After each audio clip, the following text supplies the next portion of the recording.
So I spoke on DeMarcus Cousins' free agency not long ago, and the center market is always really interesting because, well, we know that the importance of a center in today's NBA is perhaps not as high as it once was.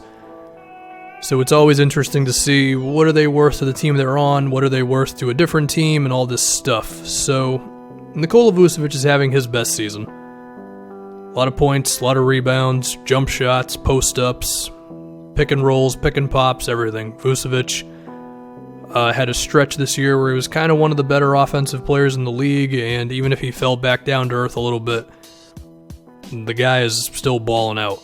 So there's reason to think the Magic would want to keep the dude because without him they could be a disaster.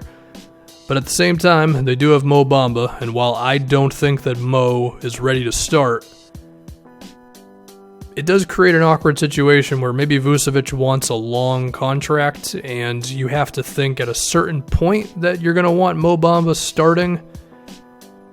And, if you give Vucevic like a 4-year deal, then it's like, well, what do we do for the next 4 years once it's kind of clear that Mo is better than Vucevic, which may not happen, but it could.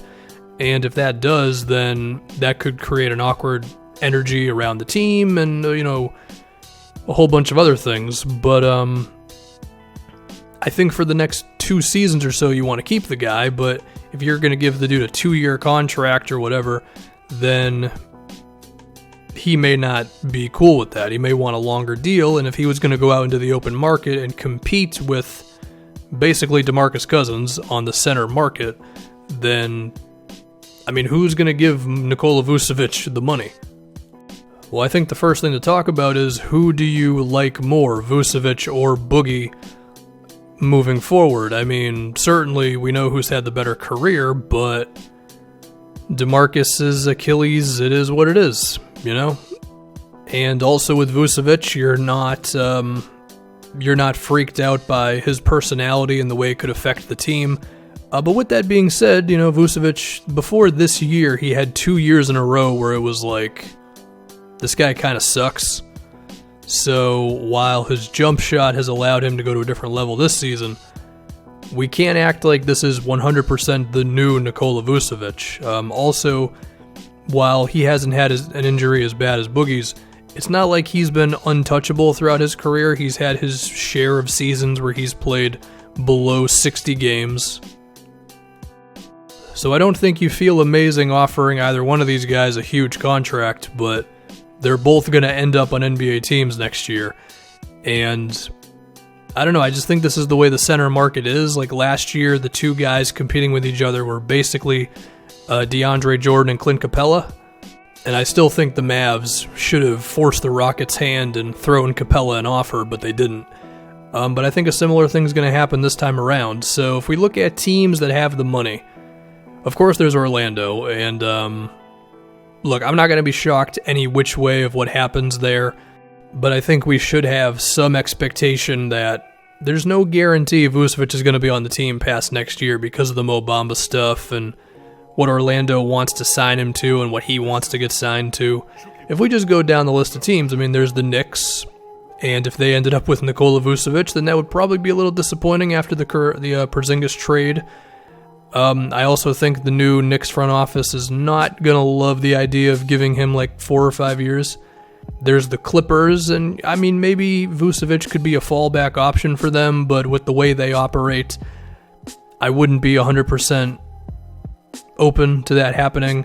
The Nets have Jared Allen. The Mavs, do you want Luka, Porzingis, and Vucevic? Because at that point you got 3 guys. Well, Porzingis is a good defender, we'll give him that, but I don't think he's good enough to make up for a center who leaves something to be desired on defense. At Atlanta, maybe with the idea being John Collins is a 4, but I don't think we really know just yet.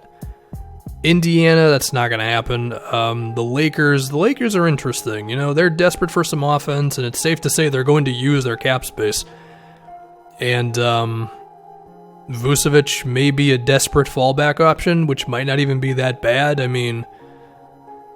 They're going to need offense around LeBron, and Vucevic can shoot, of course.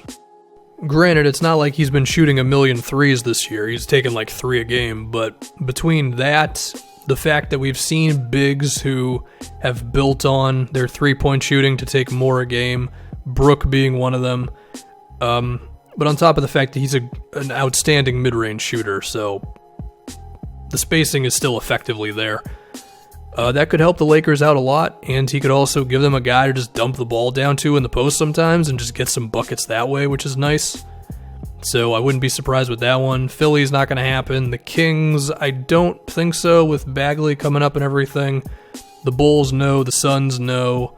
And after that, I don't know, it gets a little more dicey on, player options and if teams want to find a way to get more cap space, and that stuff's pretty difficult to predict, but Vucevic is going to end up somewhere. Now, is there a chance that he will sign for less money than he really wants to? Yeah, it's possible. It comes back to how valuable centers are in today's NBA, and look, we've seen with a number of teams now, and by that I mean pretty much the Warriors, but everybody's copying the Warriors, besides a select few teams here and there. We've seen that you can just have as much perimeter talent as possible and then just get a center by committee thing going on, and that can be enough to win. Especially when a guy like Vucevic is still not the best on defense. A team could have the rationale of, I've got $20 million to spend.